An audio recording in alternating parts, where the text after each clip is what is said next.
네, 너목들 시작하겠습니다.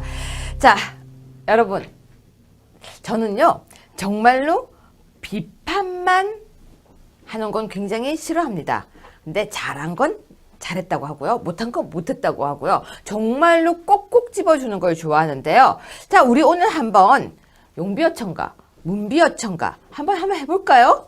뭐 잘한 건 잘했다고 해드려야 하죠. 문재인 대통령이 취임하고 난 뒤에 정말 잘했다고 생각하는 거 한번 꼽아보려고 합니다. 자, 어떤 인사가 좋았습니까? 뭐 모든 국민들이 다 똑같이 생각하실 거라고 생각하는데요. 네. 바로 어제 진행됐죠. 국가보훈처장의 피우진 전 중령님을 임명한 사실이 아무래도 지금 언론이나 웹상에나 굉장히 높은 호응을 보이고 있는 걸로 왜요? 알고 있습니다. 아무래도 그 자리 자체가 네. 기존에는 그 군에서 이제 장성을 지내신 분들이 네. 지나가는 그런 자리이기도 하고, 그리고 굉장히 좀 국가적으로 보수 색채가 굉장히 강했는데, 지금 새로 임명되신 피우진 중령 같은 경우는 여성으로서 또 육군 헬기 조종을 하면서 여성이 하기 어려운 부분들에 대한 길을 이미 갔고, 또 유병한 판정을 받고 군에서 이제 강제 전역당하면서 그걸 또 법원에서 다시 국가가 잘못했으니 복직해라라고 다시 이제 군으로 들어와서 네. 만기 전역했던 네. 그런 어떤 그 이력을 볼 때 굉장히 국가가 좀 뭐랄까 육성해야 할 상이지 않을까. 근데 그런 분이 또 마침 또 그런 자리에 임명이 됐다라는 건 굉장히 의미가 있지 않나 그렇게 근데 왜 생각합니다. 보훈처장으로 가요? 이왕 아무래도- 가려면 뭐 인권위원회, 근데 보훈처가 국가대개혁위원회. 그런 어떤 네. 규제나 이런 것들을 하는 게 아니라 네. 내가 어려움과 아픔을 겪은 사람이 이제 보훈처에 가서 설사 이제 우리가 발굴할 수 있는 영역들이 아마 있을 것 같습니다. 뭐 예를 들어서 독립운동가라든가 아니면 오늘 행사하고 있는 5.18 관련한 일이라든가 이런 많은 부분에서 좀 소프트한 그런 부분들을 충분히 챙겨줄 수 있는 인사가 되지 않을까. 저는 그렇게 바라보고 있습니다. 그런데 지금 나오는 얘기 중에 하나가요. 혹시 그런 거 국민권익위원회 이런 곳 아시죠? 그렇죠. 김영란법이 제정됐죠. 네, 그런데 연락해봤어요, 혹시? 아니요. 무슨 불편한 게 있을 때 그런데 인권이 뭐 권익위 이런 데 연락해보면요. 되게 황당한 대답을 들어요. 어떤? 우리 부서가 아니라는. 그렇죠. 그 대한민국 공무원의 정말 뺑글뺑글 한 바퀴를 돌면서 전화 통화를 했는데 이건 제 얘기가 아니고요. 어떤 분이 되게 억울한 사고를 당해서 그러니까 도와달라고 전화를 했는데요. 돌고 한 바퀴를 도는 과정이 6개월이 걸렸어요. 그럼 해결됐느냐? 아직도 표류 중이에요. 그렇죠. 어느 부서에서? 이쪽 부서입니다 하는데요. 다들 친절하게 다른 부서를 안내해줘요.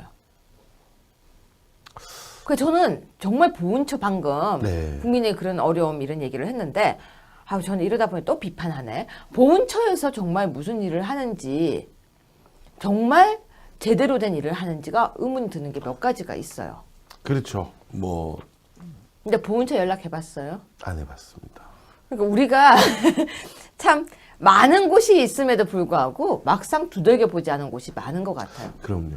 사실 이 인사를 얘기하는 같은 날 또 한양대 김상조 교수님께서 네. 또 공정거래위원장으로 네. 또 인사가 공정거래위원회는 또 뭐 하는지 아세요? 그럼요. 재벌 그러니까 우리나라 기업의 네. 소위 기업 검찰로 불리우는 곳이죠. 그래서 네. 최초의 장관급 인사가 이제 김상조 교수님이 임명이 됐는데 아무래도 재계에서는 두려워하는 면이 뭐 원체 뭐 재계의 저승사자, 삼성의 저승사자 뭐 이런 별명이 있는 것처럼 그렇지만 어제 취임 일성으로 얘기한 게 재벌 개혁 뭐 이런 어떤 그 문제적인 죄송합니다. 문제적인 어떤 워딩이 아니라 어제는 그 말씀을 하셨어요. 우리나라가 한때 다이나믹 코리아로 불렸다. 네. 그래서 경기 활성화, 경제 활력에 보다 치중하겠다라는 약간 그런 어제는 조금은 다른 메시지가 나왔던 것이 또 한편으로는 굉장히 긍정적으로 바라볼 수 있지 않을까라고. 네, 그런데 재벌 저격수가 왔다라고 하니까 재벌들이 그런데요. 그 별명을 가진 사람이 오니까 이 큰일 났다. 정말 올 게 왔다. 뭐 공포감을 느낀다고 하는데요. 네. 이렇게 되면 재벌들이 투자라든지 그런 게 위축되지 않을까요? 무슨 상당히- 얘기냐면 나가버리지 않을까라는 직설적인 질문이죠. 상당히 많이 그런 부분들이 없잖아 있는데 근데 네.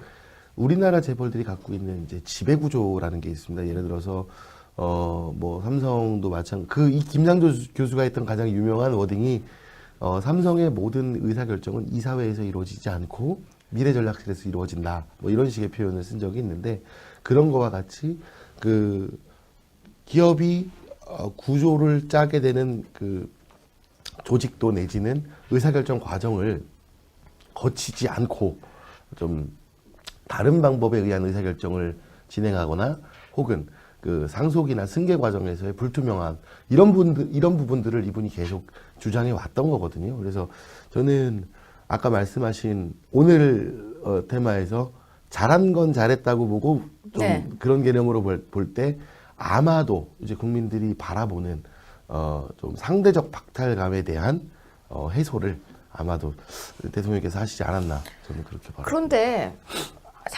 당대적 박탈감을 해소하기 위해서 재벌 개혁에 들어섰는데 이게 개혁이 안 되고 그렇죠. 오히려 그런 말이 있어요. 이 벌집에서 제대로 하면 벌꿀을 따는데 잘못한 벌집을 쑤시거든요. 그렇죠. 그러면 온 난리가 나는 거죠. 그러면 그 피해가 어디로 갈까? 이제 용비어청 가면서도 지금 이 순간 이제 또 한 번 저도 말씀드린 불안한 면이 바로 이런 겁니다. 말씀하신 것처럼 이런 의도를 갖고 시작한 많은 좋은 일들이 그 의도와 다르게 다른 파장들을 빚고 있는 대표적인 게 저는 인천공항 비정규직 전환 사태라고 생각을 하는데요. 이제 계속 파장들이 벌어질 수 있는 부분들을 조금 더 구체적으로 네. 대안을 갖고서 바라봐줬으면 좋겠습니다. 오늘 사실 녹화 들어오기 직전에 지금 이 순간 5.18 지금 광주에서 행사가 진행되어지고 있고 네. 9년 만에 이제 대통령이 참석하는 행사라고 합니다. 그래서 아마도 그런 것처럼 대통령께서는 의지를 갖고 뭔가 행동을 하시려고 하는 것 같은데 이런 부분에서 교수님이야 이런 지식인들은 좀 더 어떤 구체적인 어떤 상황들이 잘 전개되는지를 좀 봐야 할 것 같습니다. 조국 교수가요. 네. 지금 민정수석이 되셨는데 그렇죠. 연구년이래요. 쉬고 있어요. 연구년. 1년 동안 예, 근데 연구년은 뭐 하는 기간인지 아세요? 뭐 책 보고 연구. 연구하고 근데 연구년에 논문 왜 청와대 가 있죠? 청와대 상황을 이제 케이스 스터디를 해서 그 이제 본인이 법학전문대학원에서 내가 청와대 시절에 이러이러한 경험들을 했다라고 레포트를 쓰시려고 하는 청와대 얘기는 밖에 발설하면 안 되는데. 그러네요. 업무 내용 비밀 준수 의무 있는데 아 그러네요. 공무원님 뭘 나가서 얘기를 해요? 그렇구나. 그러니까 본인의 어떤 그 연구년의 그 기량을 오늘 뭔가 말해야 되나? 말이 꼬입니다. 뭔가 용비어천가 하려고 해도 꼬이죠? 안 되네요. 예, 언제나 용비어천가 준비해 오세요. 제가 용비어천가가 얼마나 틀린지 딱 디스해 드릴게요. 알겠습니다. 근데 아마 교수님 말씀하신 것처럼 네. 되게 중요한 부분인 것 같아요. 교수님들이 연구년을 맞으면 뭐 선진의 학문에 대한 공부를 하기 위해서 차라리 외국에 나가서 더 공부를 하신다거나 논문을 쓰신다거나 네. 아니면 준비를 하시는 게 분명히 맞을 텐데 방금 말씀하신 것처럼 연구년의 청와대 행위다. 이거는 아무래도 나 더 궁금한 것도 있어요. 어떤 게 궁금하시죠? 연구년에 네. 봉급 받는지. 예전에 90년대 이런 코미디가 있었습니다. 네. 연구 없다. 그거 진짜 웃겨요. 근데 그러면 돈 없다는 소리예요? 그렇죠. 그러니까 제 얘기는 돈이 없는지 알 수 없는지 아니 정말 궁금해요. 이런 제가 아재 개그로 보통 피해- 연구년 때는 아직 그게 좋았어요. 오늘 보통 연구년에는 어느 정도 일정한 돈을 받거든요. 그렇죠. 그런데 만약에 받는다면 이중 아니에요? 그렇겠죠. 그건 이제 나중에 이제 소득을 신고하는 과정에서 아니 지금 오픈해야죠. 뭘 받고 난 뒤에 해. 왜냐면 이제 아마 소득 그렇죠. 뭐 갑근세를 내야 되니까 그거는 청와대 회계팀에서 뭐 이제 딱 아니지, 합산해가지고 서울대 봉급 우리 세금이에요. 청와대 봉급도 세금이고 두 군데서 다 나가면 따따블이에요. 역시 교수님은 이렇게 뭔가를 공격적으로 얘기하실 때 가장 멋있는 것 같습니다. 나 또 근데 궁금한 거 있어요. 네, 우리 당의 바른정당에서 13분 오셨잖아요. 그렇죠. 그분들 선거 보전금 어떻게 됐죠? 그분들이 왜 선거 볼 때, 선거할 때 그분들 몫으로 바른정당에 갔잖아요. 그렇죠. 그거 들고 왔나요? 아닌 걸로 알고 있습니다. 그것도 돈이 아까워서 나는. 이왕 오려면 선거 시작할 때 오지. 좀 대의적 차원에서 바라보셔도 좋을 것 같아요. 그러니까 사람들이 예를 들면 그 돈의 그 경중도 있지만 네. 어떤 정치적 소신과 저는 그래도 다시 오신 분들의 경우는 지금도 얘기하시지 않습니까? 아니 이왕 올 때 돈도 가져오면 좋지. 그렇죠. 그 김성태 의원님께서 오늘 그런 워딩을 하셨던 것 네. 같아요. 그 바른정당은 최순실 회피당이었다. 네. 뭐 그러니까 그 나름대로의 어떤 이유를 갖고 다시 돌아오신 분들에 대해서는 좀 따뜻한 마음으로 그리고 나가 계신 분들과도 우리가 아니 들어오는 건 다 좋고 따뜻한 건 좋은데 돈 갖고 오면 좋았을 거야. 그렇죠. 자, 우리 마지막으로 정보 하나 줍시다. 랜섬웨어. 네, 랜섬웨어. 예, 해결 방법 있습니까? 지금 뭐 패치가 자, 랜섬웨어가 뭐죠? 랜섬웨어 인터넷상의 부작위 대상을 상대로 해서 쉽게. 교수님이 그냥 쉽게 정리해 주시죠. 그래요, 제가 할게요. 네, 내 컴퓨터 안에 있는 파일, 한글 파일이라든지 여러 가지 파일에 비밀번호를 상대가 걸어버리는 겁니다. 그리고 내가 보려고 하는 순간 볼 수가 없죠. 이렇게 말을 합니다. 이 서류 보려면 돈 내놔라. 그것도 비트코인으로 달라고 하는 거죠. 랜섬웨어는 내 서류에 다른 사람이 비밀번호를 건 뒤에 잡고 있는 한마디로 인터넷 상의 인질극입니다. 어떻게 피할 수 있을까요? 인터넷상의 하이제킹을 안 나갈 수 있도록 저는 아까부터 주장하는 게 망분리를 해야 된다고 하고 있는데 인질 잡고 있으니까 그거 너 가져. 그렇죠. 그러면 여러분 우리는 대기업이라든지 아니면 병원 이런 데서 랜섬웨어는 사실 엄청 심각한 문제입니다. 수술방에 들어갔는데 갑자기 환자 파일을 잠궈버리는 거죠. 그렇죠. 그런데 우리가 피할 수 있는 방법 팁 2가지만 알려드리겠습니다. 첫 번째, 모든 것을 USB에 담는다. 내가 갖고 있는 저장소에 담아놓는 거죠. 계속 백업이죠. 두 번째는 파일은 어떤 서류 작업은 무조건 메일로 보내둔다. 어쨌든 양쪽으로 뭐 하나는 실질적인 거, 하나는 가상의 망에 저장을 해놓는다는 말씀이신 무조건. 거네요. 왜냐면요, 내가 중요한, 특히 논문을 쓰거나 중요한 서류 읽거나 아니면 내가 꼭 알아야 될 그런 것들에 폴더를 잠궈버리고 난 뒤에 돈을 달라고 하는데 많이도 아니래요. 3만 원, 5만 원 달라고 한대요. 이게 작게는, 개인한테는.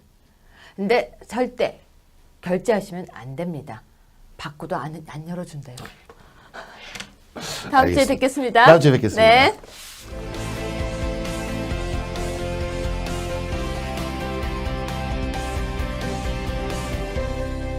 네, 2017년 5월 18일 신문의 사설입니다. 네, 신문 사설들을 쭉 이렇게 보면요. 계속해서 나오고 있는 이야기는 새 정부에 대한 기대감과 그리고 새 정부 이야기들인데요. 조선일보 사설에서는요. 돈, 봉투, 검찰 두 핵심에 대한 초유의 감찰이라고 되어 있습니다. 검찰 감찰이 시작된 것 같습니다. 그리고요. 지금 보면은 한겨레 신문에서도 돈, 봉투, 만찬, 감찰, 검찰 개혁으로 이어져야 한다고 되어 있습니다. 그러면서 또 하나 재벌 개혁 신호탄 울린 김상조 공정위원장 발탁이라고 되어 있습니다. 그런데 눈여겨볼 수 있는 건 아직도 진실 다 밝히지 못한 5.18 광주 항쟁이라고 사설을 썼습니다. 밝히고 또 밝히고 계속 밝히겠다라고 의지를 쓴 사설들인데요. 자, 각 신문사의 사설들을 바라보니 새 정부에 대한 기대감도 많지만 새 정부에 대한 우려감도 많은 것 같습니다. 우리 적반하장도 계속해서 정말 국민당당의 목소리로 새 정부를 비판하고 견제하고 칭찬하고 그러면서 더불어 가려고 생각합니다. 여러분 선거가 끝나고 또 한 주가 이렇게 지났습니다. 적반하장은 이렇게 한 주를 여러분 곁에서 있었습니다. 칭찬과 응원과 가끔 심한 욕도 있었지만 여러분이 댓글에 답하면서 또 한 주를 보냈습니다. 여러분이 계셔서 적반하장은 항상 함께 갑니다. 아마 다음 주부터는요. 적반하장 스튜디오가 공사 관계로 야외로 찾아다니게 될 것 같습니다. 만약에 댓글에 나를 찾아와 주세요 하고 남겨주시면 저희 찾아가겠습니다. 댓글 남겨주세요. 여러분 다음 주 뵙겠습니다. 고맙습니다. 나 웹상에나 굉장히 높은 호응을 보이고 있는 걸로 왜요? 알고 있습니다. 아무래도 그 자리 자체가 네. 기존에는 군에서 이제 장성을 지내신 분들이 네. 지나가는 그런 자리이기도 하고, 그리고 굉장히 좀 국가적으로 보수 색채가 굉장히 강했는데, 지금 새로 임명되신 피우징 중령 같은 경우는 여성으로서 또 육군 헬기 조종을 하면서 여성이 하기 어려운 부분들에 대한 길을 이미 갔고, 또 유병한 판정을 받고 군에서 이제 강제 전역당하면서 그걸 또 법원에서 다시 국가가 잘못했으니 복직해라라고 다시 이제 군으로 들어와서 네. 만기 전역했던 네. 그런 어떤 그 이력을 볼 때 굉장히 국가가 좀 뭐랄까 육성해야 할 상이지 않을까. 근데 그런 분이 또 마침 또 그런 자리에 임명이 됐다라는 건 굉장히 의미가 있지 않나 그렇게 근데 왜 생각합니다. 보훈처장으로 가요? 이왕 아무래도- 가려면 뭐 인권위원회, 근데 보훈처가 국가 대개혁위원회. 그런 어떤 네. 규제나 이런 것들을 하는 게 아니라 네. 내가 어려움과 아픔을 겪은 사람이 이제 보훈처에 가서 설사 이제 우리가 발굴할 수 있는 영역들이 아마 있을 것 같습니다. 뭐 예를 들어서 독립운동가라든가 아니면 오늘 행사하고 있는 5.18 관련한 일이라든가 이런 많은 부분에서 좀 소프트한 그런 부분들을 충분히 챙겨줄 수 있는 인사가 되지 않을까. 저는 그렇게 바라보고 있습니다. 그런데 지금 나오는 얘기 중에 하나가요. 혹시 그런 거 국민권익위원회 이런 곳 아시죠? 그렇죠. 김영란법이 제정됐죠. 네. 그런데 연락해봤어요 혹시? 아니요. 무슨 불편한 게 있을 때 그런데 인권이 뭐 권익위 이런 데 연락해보면 네, 너목들 시작하겠습니다. 자, 여러분 저는요 정말로 비판만 하는 건 굉장히 싫어합니다. 근데 잘한 건 잘했다고 하고요. 못한 건 못했다고 하고요. 정말로 꼭꼭 집어주는 걸 좋아하는데요. 자, 우리 오늘 한번 용비어천가 문비어천가 한번 해볼까요? 뭐 잘한 건 잘했다고 해드려야 하죠. 문재인 대통령이 취임하고 난 뒤에 정말 잘했다고 생각하는 거 한번 꼽아보려고 합니다. 자, 어떤 인사가 좋았습니까? 뭐 모든 국민들이 다 똑같이 생각하실 거라고 생각하는데요. 네. 바로 어제 진행됐죠.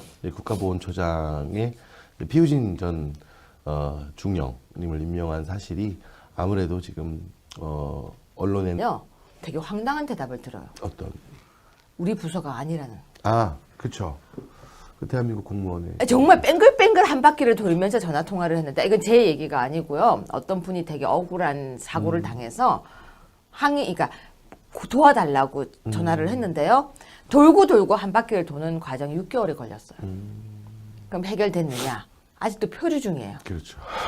어느 부서에 이쪽 부서입니다. 이쪽 부서입니다 하는데요. 다들 친절하게 다른 부서를 안내해줘요. 그래서 저는 정말 보훈처 방금 네. 국민의 그런 어려움 이런 얘기를 했는데 저는 이러다 보니 또 비판하네. 보훈처에서 정말 무슨 일을 하는지 정말 제대로 된 일을 하는지가 의문이 드는 게 몇 가지가 있어요. 그렇죠. 뭐 근데 보훈처 연락해봤어요? 안 해봤습니다. 그러니까 우리가 참 많은 곳이 있음에도 불구하고 막상 두들겨 보지 않은 곳이 많은 것 같아요. 그럼요. 사실 이 인사를 얘기하는 같은 날 또 한양대 금상조 교수님께서 네. 또 공정거래위원장으로 네. 또 인사가 공정거래위원회는 또 뭐 하는지 아세요? 그럼요. 재벌 그러니까 우리나라 기업의 네. 소위 기업 검찰로 불리우는 곳이죠. 네. 그래서 최초의 장관급 인사가 이제 김상조 교수님이 임명이 됐는데 아무래도 재계에서는 두려워하는 면이 뭐 원체 뭐 재계의 저승사자, 삼성의 저승사자 뭐 이런 별명이 있는 것처럼 그렇지만 어제 취임 일성으로 얘기한 게 개벌 재벌 개혁 뭐 이런 어떤 그 문제적인 죄송합니다. 문제적인 어떤 워딩이 아니라 어제는